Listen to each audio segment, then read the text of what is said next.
Mafia kidnapped an orphan girl thinking there is nobody to protect her. But they were wrong as a friend of her late father. He brutally destroyed their network and arrogance on that particular eve. Welcome back to Paramount Recapped. I don't have many subscribers, but your single comment is a ray of hope to motivate me.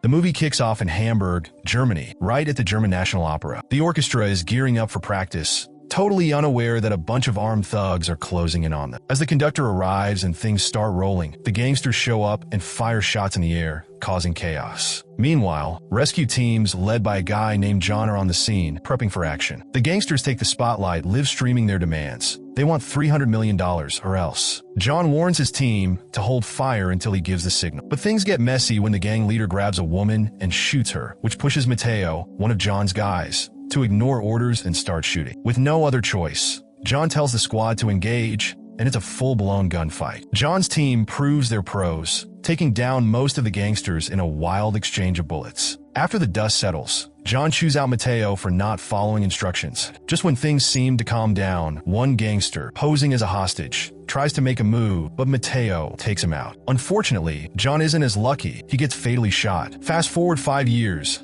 and we find Matteo in Romania. He's now a retired special forces guy working at a sawmill, clearly not living his best life after losing John. We get a flashback of happier times when he receives a photo showing his bond with John's family. Ready to move on, he announces his retirement, books a ticket to Bucharest, and hops in a van to... Meanwhile, in Amsterdam, an Interpol team led by Agent Shira is on a drug bust, snagging a shipment linked to several crime families. The news makes its way to Shaban, a big-time mob boss, who finds out one of his shipments got intercepted. One of the guys they captured is an undercover Interpol agent, and Shira tells him they need to apply more pressure to take down the mob bosses. Matteo shows up in Amsterdam too, heading straight to John's house. There, he's greeted by Angie, John's daughter, who calls her mom, Helen. Helen's surprised to see Matteo, but invites him in for coffee. It doesn't take long for things to get awkward, though, as Matteo learns Helen is now married to a guy named Paul. Helen's upset that Matteo missed John's funeral, especially since John was like a brother to him. Matteo owns up, saying John's death was his fault, but Helen shuts him down, not wanting to dwell on the past. As Matteo's about to leave, Helen asks him to stay a little longer. Meanwhile, Shaban's restaurant business is struggling, and he's arguing with his chef over the menu. Back at Helen's place, she tells Matteo he's welcome to use any of John's old stuff.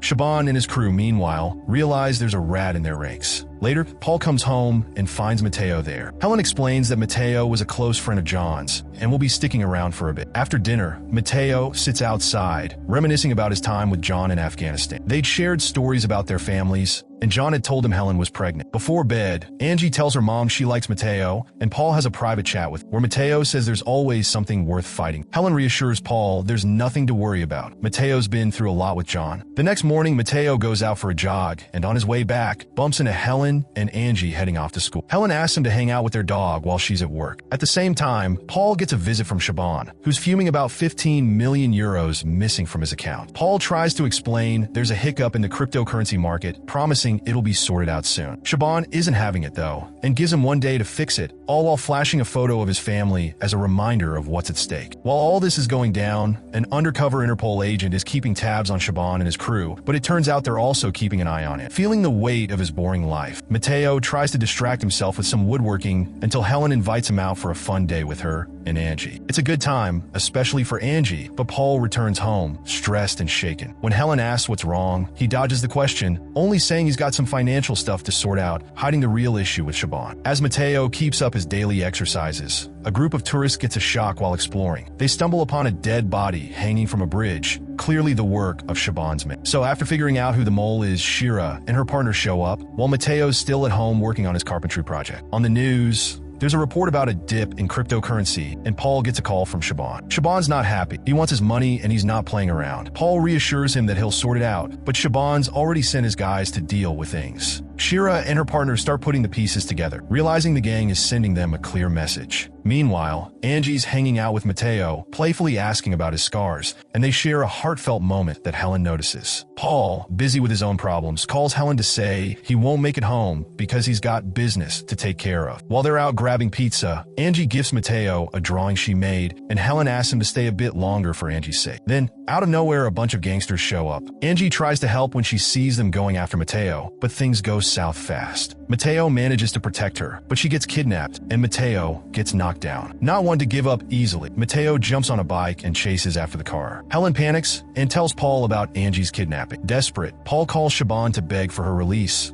but Shaban just hangs up on him. Mateo's not giving up. He goes full action hero mode. He jumps on one of the cars, fights the guys inside, and things quickly escalate, leading to a car crash. Mateo gets knocked out and starts remembering his old friend John, who once told him they were like family. When Mateo wakes up, he's in the hospital, handcuffed. Shira introduces herself to Helen and Paul, but Mateo's already plotting his escape. Once released, Shira asks what his next move is, and he's clear he's going to save Angie. Shira fills him in on Shaban's gang, and from what they've dug up, Angie's kidnapping seems personal. When they ask Helen and Paul if they know anything, Paul keeps quiet. Before leaving, Shira gives Mateo her business card. Once everyone's gone, Shira and her partner try to figure out the connection between Shaban and kidnapping. One of Shaban's guys catches onto their investigation. Meanwhile, Angie's being held at Shaban's club, and he's told that Mateo's already out of the hospital. Mateo, holding Angie's drawing, remembers when John asked him to be Angie's godfather. Now fully in rescue mode, Mateo gears up with some of John's old guns. When Paul shows up to warn him, he accidentally lets it slip that he's in debt to Shaban for 15 million euros. Realizing Paul knows more than he's letting on, Mateo confronts him, and Paul spills the beans. Mateo then orders Paul to call Shaban and pretend he's got the money, setting up a trade for Angie. Shaban agrees to the deal, arranging a meetup at a construction site. Mateo promises Helen he'll bring Angie back. Interpol's on to Paul, but Mateo's one step ahead. He hijacks Shira's car to get to the deal first. At the construction site, Mateo demands Angie's release, but the gangsters tell him the deal was just for the money. They snatch his bag, but when their leader checks it, surprise, it's a bomb. The explosion takes out some of the gang, and Mateo handles the rest, taking one survivor back for questioning. Back at Helen's place, things get intense. One of Shaban's men breaks in, and after a scuffle, he slashes an Interpol agent with a knife. Helen, terrified, fires a warning shot that scares the thug off. Meanwhile, Paul's packing to leave, but before he can escape, one of Shaban's hitmen kills him. Shira shows up as the gangster flees, comforting her injured partner, assuring him he'll be recognized for his bravery. Mateo contacts Shira, requesting backup as he heads into the final showdown. Shaban's on edge after losing contact with his men, so he sits with Angie, asking if Mateo will come. Angie confidently tells him that Mateo's coming. Mateo storms the club, battling bodyguards along the way. Shira arrives too, and they team up, taking out the gangsters. Shaban makes a run for it, dragging Angie. Mateo and Shira take on Shaban's men in a brutal 2-on-2 fight, but Shaban keeps running with Angie in tow. Finally, Mateo faces Shaban 1-on-1. Shaban threatens to kill Angie, but Mateo's quick. He throws a knife straight into Shaban's heart. Shaban manages to get off a shot, hitting Mateo, but Mateo survives,